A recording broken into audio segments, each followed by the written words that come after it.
আমরা অনেক হাঁটাকুটার পরে একটা কৃষক পায়ে গেছি বাইগন খেতে, উনি কাজ করতেছে। যাই হোক, ওই যে বেগুন খেতে একজন কৃষক দেখা যেতেছে, উনি বেগুন নিয়ে কাজ করতেছে। যাই হোক, ওনার কাজ পর্যন্ত আমরা যাব, জিজ্ঞাসা করবো আসলে বেগুন ক্ষেত যে করে কৃষক মানুষ অনেক কষ্ট করে, অনেক পরিশ্রম করে। যে বেগুন ক্ষেত মাশাল্লাহ খুব সুন্দর ফলন হয়েছে চাচার বেগুন খেতে, বুঝাইতেছে। চাচা না ভাই উনি সম্পর্কে, উনি ইয়াং জেনারেশন দেখা যায়। ও ভাইজান, এদিক দিয়ে একটু আসেন, একটু কথা বলি আপনার সাথে। আসলে বেগুন ক্ষেতটা কি আপনার? হ্যাঁ, বেগুন কাটা আমাদের। ও, এই বেগুন ক্ষেতটা তো আসলে আপনার বেগুন তো মাশাল্লাহ খুব ভালো বেগুন হয়েছে। হ্যাঁ, এটা আলহামদুলিল্লাহ এটা কি ভালো ফলন হয়েছে। এই জাতটা কি আপনি কি কইতে পারবেন? এটা হইছে মাছের বেগুন। এটা মানে যে মাছের বেগুন, কিন্তু এটার নামটা মানে সঠিক আপনি কইতে পারবেন না হয়তো।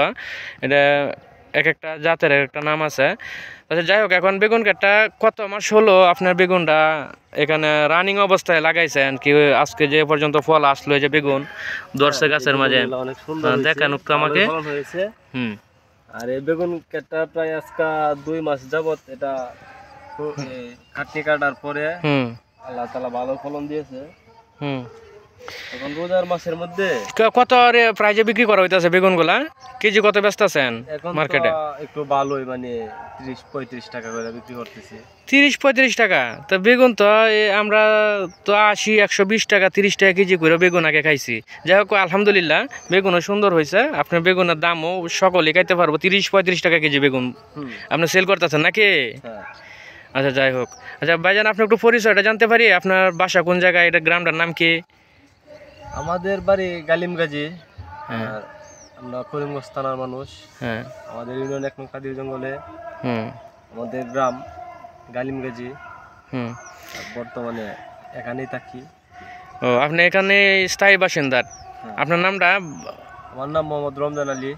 ও আচ্ছা, যাই হোক, তা আপনার করেন কি, মানে আপনার পাশাপাশি কি কোনো আরও অন্য কোনো কাজ আছে থাকলে বলেন, আমার ভিডিওর মাধ্যমে আপনাদেরকে জানতে পারবো। দর্শকে হয়তো আপনার ভিডিওটা সোশ্যাল মিডিয়ায় যদি ভাইরাল হয়, তাহলে দর্শকে জানতে পারে আপনার পাশাপাশি আরও কোনো কর্ম আছে কিনা। লজ্জা পাবেন না, আপনি বলবেন, কারণ আপনার ইয়াং বুঝে যেতেছে, আপনি লজ্জা পাইতেছেন, লজ্জা পাবেন না। আমার গৃহস্থীর সাথে পাশাপাশি আমার একটা পেজ আছে, ফেসবুক পেজ আছে, আবার একটা ইউটিউব চ্যানেল আছে। আমি আবার মোটামুটি কন্টেন্ট ক্রিয়েটর, মানে একজন করতেছি, কন্টেন্ট করার চেষ্টা করতেছেন? চেষ্টা করতেছি, কিন্তু করে উঠতে পারতেছি না এখন। আচ্ছা, যাই হোক, সময় দিতে হয় কন্টেন্ট করাটা। আসলে আমরা দুনিয়াতে অনেকেই চাই, মানুষের একটাই মনে আশা থাকে কি আমরা অন্য 10 জনে ভাইরাল হইতেছে, কন্টেন্ট করতেছে, কি একজন করতেছে, সবারই আশা মনে। কিন্তু আপনি যেহেতু এটা আছেন, লাগিয়ে থাকেন, ইনশাল্লাহ পাবেন। কিন্তু আপনার আয় ইনকাম তো কৃষিকাজ, আর পাশাপাশি আপনি কোনো প্র্যাকটিক্যালে কোনো কাজ করেন, কোনো জব টপ করেন, কোনো চাকরি টাকরি, এমনি কোনো ব্যবসা বাণিজ্য আরো কিছু আছে কি না আপনার? না, এটা নয় আমার, মানে কৃষি কাজ পাশাপাশি একটা কর্ম আছে, যেটা মানে আমি মানুষের ঘর মেরামত করার জন্য। আপনার এই যে কার্পেন্টার, মানে কার্পেন্টার যেটা বলে, কার্পেন্টার কাঠমিস্ত্রি নাকি? কাঠমিস্ত্রি যে ঘর দর আপনি বানতে পারেন, মাশাল্লাহ। তাহলে তো অনেক সুন্দর কাজ, এটা একটা টেকনিশিয়ান আপনি।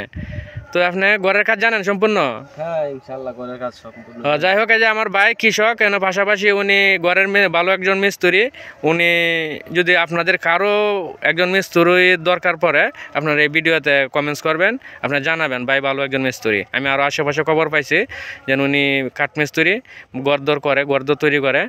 আপনার ঘরের মাঝে যদি কোনো সামগ্রী, সুকেস, আলনা, এগুলো তৈরি করতে পারেন আপনি? সুকেস টুকেস? হ্যাঁ। আচ্ছা, যাই হোক, তো আপনার সাথে সরাসরি এখন তো আমি থাকতে পারি না, কারণ আমার তো মোবাইলে ভিডিও করতেছে। তো দর্শক, আমরা সাথে থাকবেন, এই যে আমরা আসলাম। ভালো থাকবেন সবাই, আসসালামু আলাইকুম।